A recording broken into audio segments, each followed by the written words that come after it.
बहुत जल्द आ रही है ओनली न्यूज ग्रुप की news magazine the news ocean, जहां आपको मिलेगी हर खबर सच की तह तक।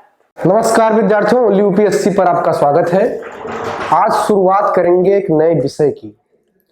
बहुप्रतीक्षित मांग थी आपकी कि किसी नए सब्जेक्ट की शुरुआत किया जाए, तो आपकी उस मांग के मुताबिक ओनली यूपीएससी एक नए सब्जेक्ट की शुरुआत करने जा रहा है।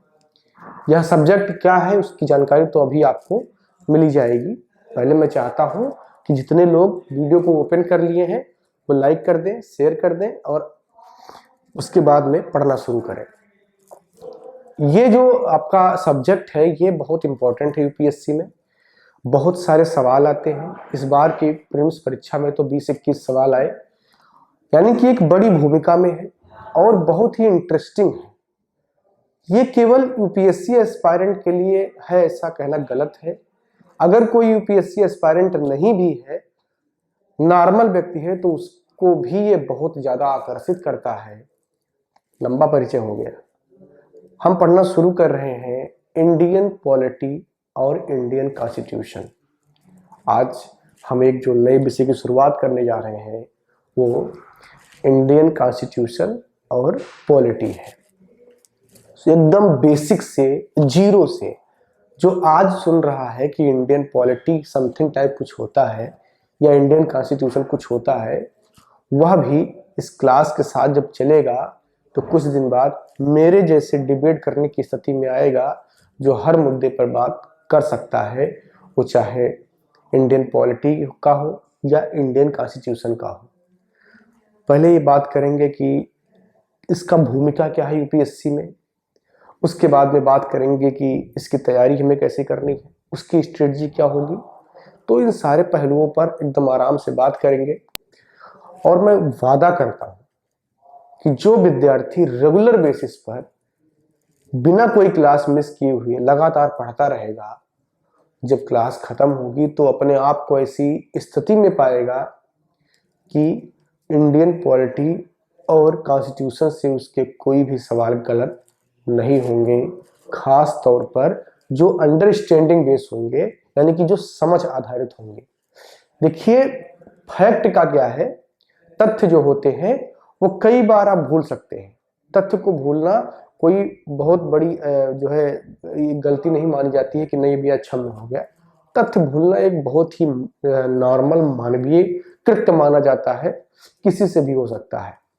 तो तथ्य बहुत महत्वपूर्ण नहीं है, महत्वपूर्ण समझ है जो आपका विकसित होना बहुत जरूरी है। ठीक है ना? तो आइए शुरू करते हैं। इंडियन कॉन्स्टिट्यूशन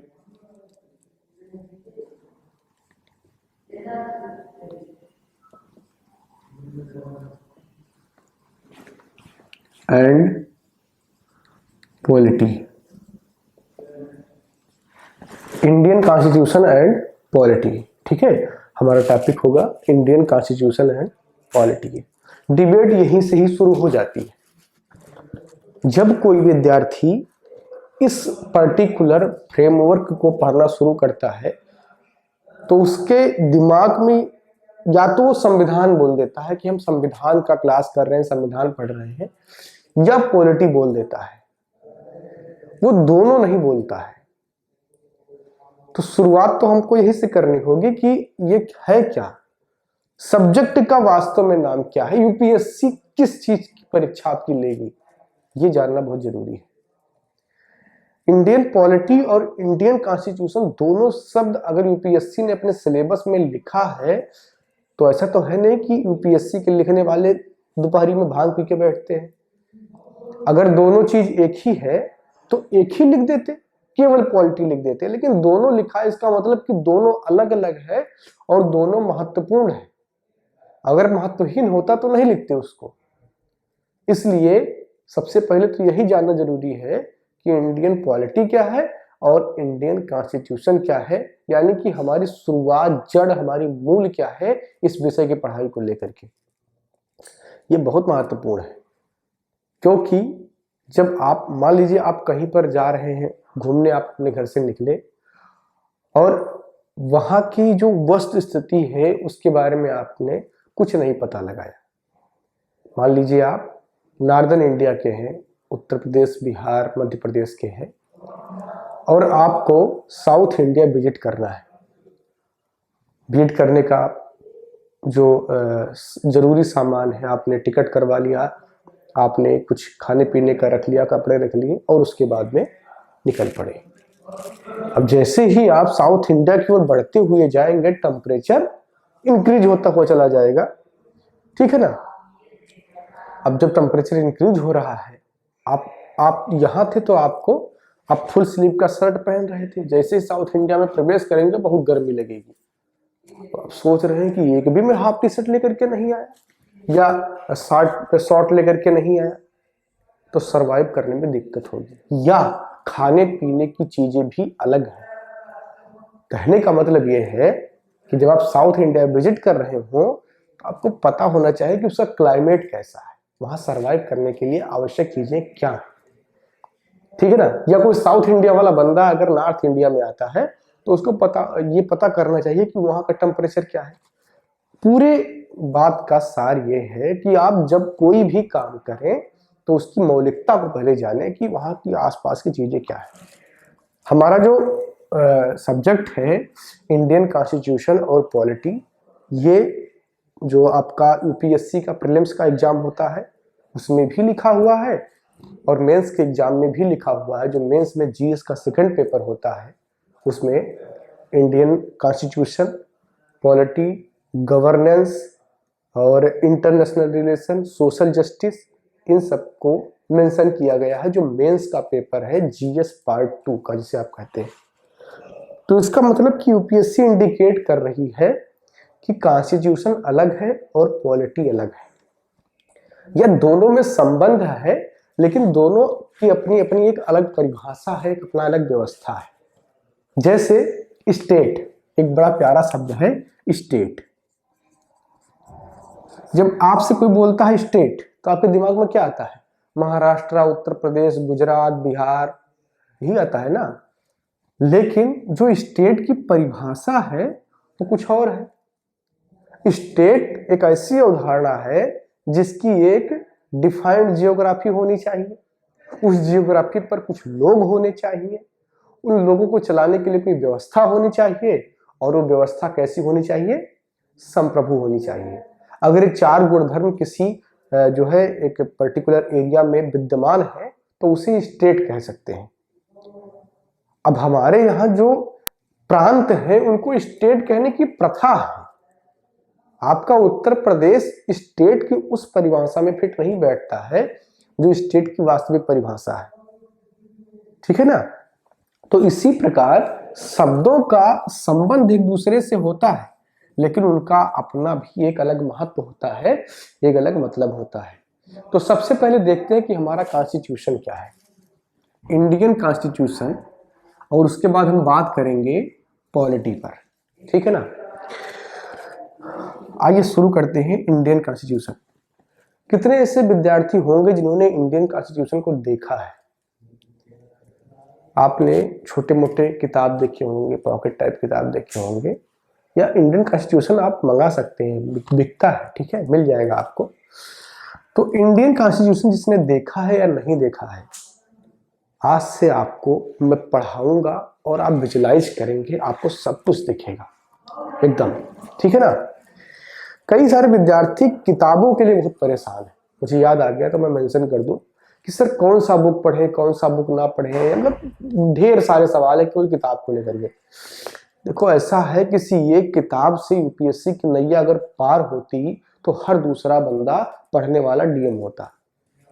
यूपीएससी बहुत अलग चीज है, और किसी एक विशेष किसी विषय के एक दो किताब से नहीं होगा। हालांकि आपको बहुत सारे ऐसे प्रचार करने वाले मिल जाएंगे जो फलाने किताब का नाम बताएंगे, बोलेंगे कि इसको पढ़ लो और नैया पार हो जाएगी। ऐसा नहीं है। यूपीएससी में जिस लेवल के समझ की मांग होती है उसको बनाने के लिए आपको बहुतेरे किताब पढ़ने पड़ते हैं, बहुत सारा अपना खुद का एक्सपीरियंस उसमें लगाना पड़ता है, तब वो समझ विकसित होती है। ये जब क्लास में ले रहा होता हूं तो मैं किसी एक किताब को ध्यान में रख के नहीं ले रहा होता हूं कि मैंने कोई फलाने किताब पढ़ लिया। मैं किसी किताब का इसलिए नाम नहीं ले रहा हूं, इसको, क्योंकि मेरा किसी से कोई आपत्ति नहीं है कि आप उसको मत पढ़िए, पढ़िए एकदम धूमधाम से, जितना मर्जी हो एकदम जुट जाइए, पढ़ डालिए।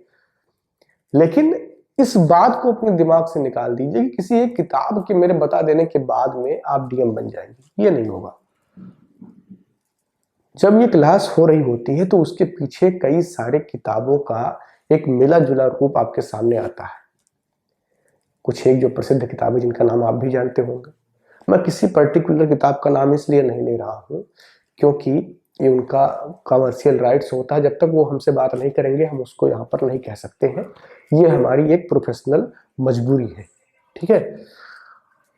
एनसीईआरटी की बात मैं कर सकता हूं क्योंकि वो भारत सरकार की खुद की किताब है और वो सबसे बेहतरीन भी है। एनसीईआरटी आपकी बेसिक समझ को बढ़ाती है, आपके पूरे जो तैयारी है ना उसका मूल वहीं से शुरू होता है। तो जिन स्टूडेंट्स को लगता है कि नहीं हमको खुद से भी कुछ पढ़ना चाहिए, वो एकदम इंडियन जो है इसमें लग जाए, एनसीईआरटी में बहुत काम की चीज है। बाकी जो किताबें हैं समय पर जब उस तरीके से हमारी उन किताब के पब्लिशर से बात हो जाएगी तो उसकी हम चर्चा कर देंगे, लेकिन जब तक उनसे हमारी कोई बात नहीं होती है आप इस क्लास को मन से पढ़िए, सब कुछ इसी में क्लियर हो जाएगा। तो चलिए इंडियन कॉन्स्टिट्यूशन क्या है इस पर बात करते हैं। भारतीय संविधान, तो जो भारतीय संविधान है या कोई और संविधान है, ठीक है, इसको उर्दू में आइन कहते हैं, संविधान भी कहते हैं, कॉन्स्टिट्यूशन भी कहते हैं। भारत नहीं दुनिया भर का जो संविधान है वो क्या है, प्रावधानों का संग्रह है, प्रावधानों का संग्रह है। संविधान क्या है, प्रावधानों का संग्रह है, यानी कि उसमें बहुत सारे प्रावधान लिखे हुए हैं, ये फला है वो फला है, ये व्यवस्था ऐसी चलेगी, ये व्यवस्था ऐसी चलेगी। अब ये जो प्रावधानों का संग्रह है इसका काम क्या है, क्यों है, क्या जरूरत है कि नहीं है। एक पहले नॉर्मल सी चीज आपको समझाता हूं, एकदम बेसिक। कानून की जरूरत क्यों होती है? अगर कानून ना हो तो क्या हो, कानून की आवश्यकता क्यों है, इसको कभी आपने गंभीरता से सोचा है कि नियम क्यों बनाए जाते हैं? या जब से ये कॉन्स्टिट्यूशन का जो एक आधुनिक तरीका ये नहीं था, उससे पहले जो कानून थे वो क्या थे? और जिस सोसाइटी में कोई कानून ऐसा सच नहीं पाया जाता है, लिखित कानून, वो क्या है, ठीक है, वो समाज कैसे चल रहा है। कानून की जरूरत इसलिए पड़ती है, एग्जाम्पल समझिए, अगर आप बाहर रह के कहीं पढ़ाई करते हैं, मान लीजिए कि 4 बच्चे हैं जो बाहर रूम लेकर के पढ़ाई कर रहे हैं, ठीक है। अब ये बाहर रह रहे हैं तो इनके खान पान का ध्यान इनको खुद ही रखना होता है, ठीक है ना, ये खान पान का ध्यान ये अपना खुद ही रखते हैं।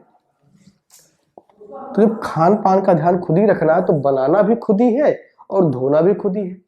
अगर खाना बनाना है तो इसी 4 में से कोई बनाएगा और इसी 4 में से कोई बर्तन धुलेगा। तो ये आपस में एक अंडरस्टैंडिंग बना लेते हैं कि चलो ठीक है, रामू खाना बनाएगा और शाम बर्तन धुलेगा और शिवम झाड़ू लगाएगा, बाकी जो एक है वो सब्जी लेके आएगा। यानी कि उन्होंने एक नॉर्मल से नियम बना लिए, और ये कैसे हैं? अलिखित नियम है, इनको लिखा नहीं गया कहीं पर, ये कहीं पर मेंशन नहीं कर दिए गए हैं। 4 लोग हैं, अपना जिंदगी चल रहा है, आपका सोसाइटी भी ऐसे ही चलता है। लेकिन एक दिन एक पांचवा बंदा आया और इसने कहा कि नहीं ऐसा है, फ्राइडे को बर्तन कम होता है तो ये जो शिवम है इसको आराम मिल जाता है, और हम जो है दोबारा जब हमारा शिफ्ट आता है तो बर्तन ज्यादा होता है। यानी कि इसको प्रॉब्लम होने लगी और इसके पीछे लॉजिक देने लगा कि नहीं ये इनको काम कम पड़ता है, हमें ज्यादा पड़ रहा है, तो मैं कम काम करूंगा, कंट्रीब्यूट कम करूंगा, तो एक बहस छिड़ जाती है, ठीक है। लेकिन अब ऐसा भी नहीं हो सकता कि ये लोग इनका साथ छोड़ दे या इनका साथ छोड़ दे, रहना साथ में है। तो करते क्या है कि 5 लोग बैठते हैं, कहते चलो ठीक है भैया नियम बना लेते हैं, लिख लेते हैं और वहीं पर सारे तर्क आप दे दीजिएगा, और उसी कानून से पूरा हमारा व्यवस्था चलेगा। इसी तरह काम करता है आपका संविधान, आपका कानून, आपका प्रावधान। जब कोई सोसाइटी कॉम्प्लेक्स हो जाती है, कॉम्प्लिकेटेड हो जाती है, बहुत सारे लोग, बहुत सारी मान्यताएं, बहुत सारे नियम हो जाते हैं, तो वहां पर लिखित कानून की आवश्यकता होती है, और वही है आपका संविधान, वो चाहे किसी भी देश का हो। ठीक है, तो संविधान क्या है? प्रावधानों का संग्रह है। जो भारतीय संविधान है दुनिया का सबसे बड़ा लिखित संविधान है। इन सब की चर्चा हम आगे करेंगे जब संविधान का परिचय पढ़ेंगे। अभी मैं केवल सब्जेक्ट को पढ़ाने की भूमिका में हूं कि कैसे पढ़ना है आपको। तो संविधान, भारतीय संविधान आपका जो है वो क्या है? प्रावधानों का संग्रह है। इन प्रावधानों का उद्देश्य क्या है? इन प्रावधानों का उद्देश्य है व्यवस्थाओं को चलाना। क्या? व्यवस्थाओं को चलाना।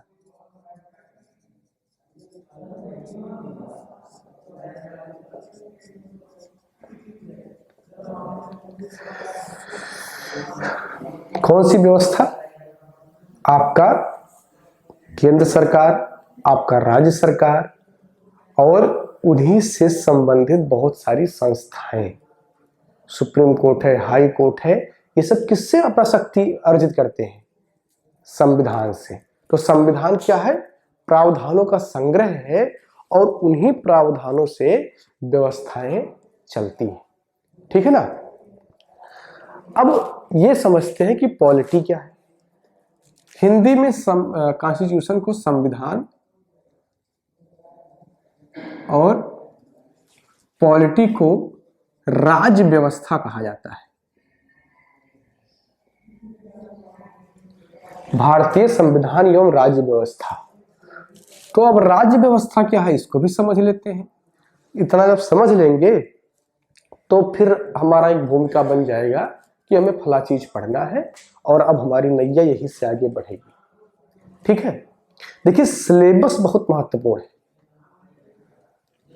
आप किसी भी परीक्षा की तैयारी कर रहे हो, जब तक आपको सिलेबस ढंग से नहीं पता है और उसको डिकोड आपने अच्छे से नहीं किया है, यानी कि एक एक चीज को बारीकी से आपने नहीं समझा है, आप उस परीक्षा को कतई पास नहीं कर सकते। सिलेबस आपके जुबान पर होना चाहिए और उसकी पूरी रूपरेखा का एक चित्र आपके दिमाग में बना होना चाहिए, ताकि जब भी उससे रिलेटेड कोई चीज आपके सामने आए, आप खटाक से नोट डाउन कर ले, अच्छा फला चीज हमारे सिलेबस का है, और वहां से अपना ज्ञान अर्जित करते रहे।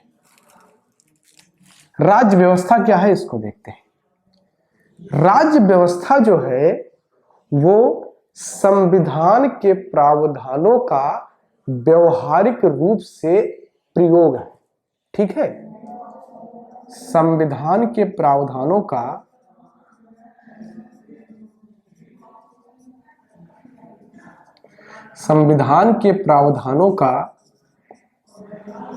व्यवहारिक अनुप्रयोग।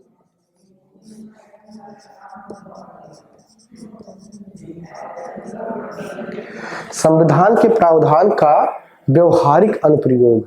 ठीक, और ये किसके थ्रू होता है, कैसे होता है? ठीक है, तो इसके लिए राज्य व्यवस्था के 3 मुख्य तत्व होते हैं। 3 मुख्य तत्व होते हैं। वो क्या क्या है?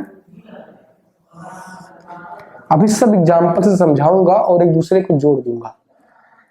संसद,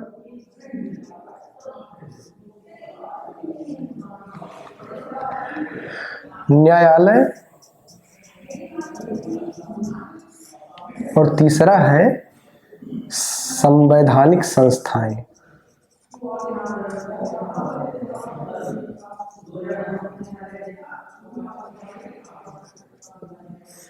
ये 3 तत्व हैं। अब चलिए आसान भाषा में समझते हैं। आपने संविधान अभी नहीं पढ़ा है लेकिन उसके बारे में कुछ ना कुछ जानते होंगे। संविधान का उदाहरण लेते हैं। संविधान का एक आर्टिकल है, आर्टिकल 16, जिसमें लोक नियोजन के अवसर पर किसी भी व्यक्ति के साथ लिंग, जाति, धर्म के आधार पर भेदभाव नहीं किया जाएगा, ये बात कही गई है, यानी कि समानता की बात की गई है। ये बात किसमें की गई है? इंडियन कॉन्स्टिट्यूशन में। किसमें? इंडियन कॉन्स्टिट्यूशन यानी कि भारतीय संविधान में कहा गया है। अब ये बताइए कि ये बात भारतीय संविधान में कह दी गई, लेकिन ये इंप्लीमेंट कैसे होगी? क्योंकि हमें आरक्षण भी देना है। आप जानते हैं हमारे देश में आरक्षण की पॉलिसी है, ठीक है? तो यहां तो लिख दिया कि समानता का अधिकार है, हमें आरक्षण भी देना है, समानता को लागू भी करना है, तो उसके लिए इसकी व्याख्या होनी चाहिए। संविधान के भाग 3 के मौलिक अधिकार के आर्टिकल 16 में लिख दिया गया कि लोक नियोजन के अवसर पर समता का अधिकार, ठीक है ना? इतने से कैसे पता चल जाएगा? तो इसकी व्याख्या, विस्तृत व्याख्या होगी, और ये विस्तृत व्याख्या कौन करता है? संसद करता है। और संसद यहां से शक्ति लेकर के फिर कानून बनाता है, और उसी कानून के बाद में वह प्रक्रिया लागू होती है। ये संसद, न्यायालय और संवैधानिक संस्थाएं क्या हैं? ये राज्य व्यवस्था के मुख्य तत्व हैं। संविधान के प्रावधानों को व्यवहारिक तौर पर लागू करने का काम कौन करता है? ये राज्य व्यवस्थाएं करती हैं, ठीक है ना? और इसके कितने तत्व हैं? 3 तत्व हैं, और उन तत्वों को आप यहां पर देख रहे हैं, ठीक? तो अभी कुछ दिन पहले नरेंद्र मोदी सरकार ने 10% आरक्षण दिया इकोनॉमिक वीकर सेक्शन को, यानी कि जो आर्थिक रूप से पिछड़े लोग हैं उनको सरकारी नौकरियों में, कॉलेजों के एडमिशन के लिए 10% का आरक्षण दिया, ठीक है ना? अब वो जो आरक्षण है उसको देने से पहले यहां पर एक संशोधन की आवश्यकता होगी, क्योंकि आर्टिकल 16 में अभी तक व्यवस्था थी कि किसी को जातीय भेदभाव के आधार पर या जो पिछड़े जाति हैं उनको आरक्षण दिया जाता था। अब यहां पर जब आर्थिक आरक्षण देने की बात होगी तो फिर से आपको संशोधन करना पड़ेगा, वहां पर मेंशन करना पड़ेगा कि इसको, यानी कि फला चीज को इस अनुच्छेद का विरोध नहीं माना जाएगा, गलत नहीं माना जाएगा। तो ये काम कौन करेगा? ये काम आपका संसद करता है, ठीक? तो ये जो राज्य व्यवस्था है ये इसी संविधान के प्रावधान को क्या कर रही है? व्यवहारिकता प्रदान कर रही है। इसी प्रकार जो आपका न्यायालय है, न्यायालय में आपके सुप्रीम कोर्ट है, हाई कोर्ट है, लोअर कोर्ट है। तो अभी कुछ दिन पहले 3 तलाक का मामला आपने देखा, खूब शोर शराबा उस पर हुआ, और जो है सुप्रीम कोर्ट ने जजमेंट दिया कि इंस्टेंट ट्रिपल तलाक, यानी कि तलाक के बिद्दत जो है वो गैर इस्लामिक है, गैर जरूरी है, और वो प्रैक्टिस नहीं होना चाहिए। ये किसने कहा? सुप्रीम कोर्ट ने कहा। संविधान में आपके प्रावधान है आर्टिकल 25 और 26, ये भी मौलिक अधिकार है, और इसमें कहा गया है कि हर व्यक्ति को अपने धर्म के मुताबिक प्रैक्टिस करने का अधिकार है। यह बात फंडामेंटल राइट है, और मौलिक अधिकार वह अधिकार होते हैं जिनको सरकार सीमित नहीं कर सकती है, ठीक है? ये अधिकार दे दिए, तो इसी अधिकार के तहत कोई इस्लामिक व्यक्ति ट्रिपल तलाक, इंस्टेंट ट्रिपल तलाक को प्रैक्टिस कर रहा है। लेकिन संविधान की आखिरी व्याख्या, अंतिम व्याख्या कौन करता है? Supreme court. सुप्रीम कोर्ट ने व्याख्या कर दिया कि जो इंस्टेंट ट्रिपल तलाक है वो इस्लाम का ही पार्ट नहीं है, तो वो प्रैक्टिस नहीं हो सकता है। यहां पर आपके संविधान के प्रावधानों को व्यवहारिकता किसने प्रदान किया? न्यायालय ने, सुप्रीम कोर्ट ने व्यवहारिकता उसको प्रदान किया।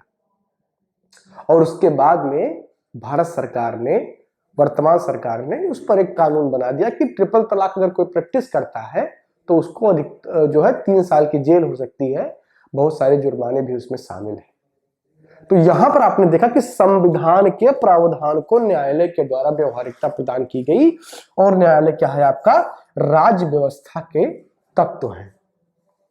संबंध स्थापित हो रहा है ना इंडियन कॉन्स्टिट्यूशन का राज्य व्यवस्था से, ठीक? इसके अलावा संवैधानिक संस्थाएं, जैसे आपका यूनियन पब्लिक सर्विस कमीशन जो आपकी यूपीएससी की परीक्षा करवाती है, क्या है? संवैधानिक संस्था है। इलेक्शन कमीशन क्या है? संवैधानिक संस्था है। अब ये लिखा है आपके जो है जो चुनाव की प्रक्रिया में कि इलेक्शन कमीशन जो है चुनाव करवाएगा, इतनी सी बात उसमें लिख दी गई। अब वो चुनाव करवाने के लिए किस तरीके किस रीति रिवाज से काम करेगा ये कौन तय करता है? संसद नियम बनाता है और ये संस्थाएं तय करती हैं। तो होता क्या है कि फिर से राज्य व्यवस्था क्या करता है? संविधान के प्रावधानों का व्यवहारीकरण करता है और उसे ग्राउंड लेवल पर लागू करता है। तो ये संबंध है आपका इंडियन कॉन्स्टिट्यूशन का इंडियन पॉलिटिक के साथ, भारतीय राज्य व्यवस्था के साथ। अब आपके दिमाग में एक भूमिका तैयार हुई होगी कैसे इस विषय को पढ़ना है। गलती लोग क्या करते हैं कि अगर संविधान और मतलब अमूमन बोलते कि मैं संविधान पढ़ रहा हूं या पॉलिटी पढ़ रहा हूं, करते क्या है कि वह या तो संविधान पढ़ लेते हैं या पॉलिटी पढ़ लेते हैं, दोनों नहीं पढ़ते हैं। और यूपीएससी के सिलेबस में दोनों है।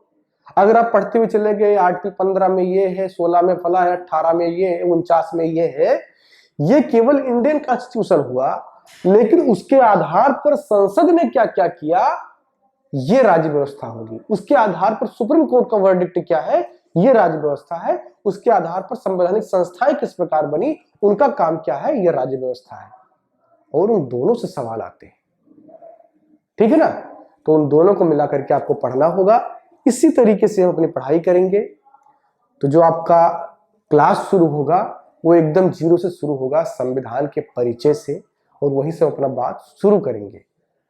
इस पर्टिकुलर सेशन में इतना ही।